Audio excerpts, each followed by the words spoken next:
Viral pagar rumah unik dari kolam ikan koi, berasa jadi punya akuarium raksasa. Dalam beberapa video yang diunggah akun TikTok @jejeyani3 memperlihatkan sebuah pagar rumah yang terbuat dari kolam ikan koi. Dalam prosesnya ada pria pemilik rumah tampak membawa satu plastik air berisi sejumlah ikan koi. Ikan-ikan itu kemudian dipindahkan satu persatu ke pagar rumahnya.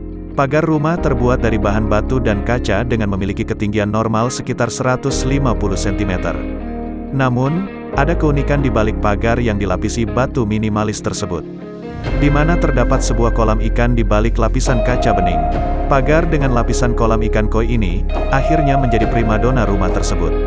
Karena saat melihat dari dekat, akan tampak ikan koi berenang di pagar rumah.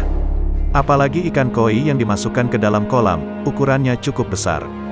Keindahan ikan koi semakin tampak tatkala malam hari tiba, di mana saat lampu hias dan lampu sorot dihidupkan, kita berasa melihat akuarium raksasa.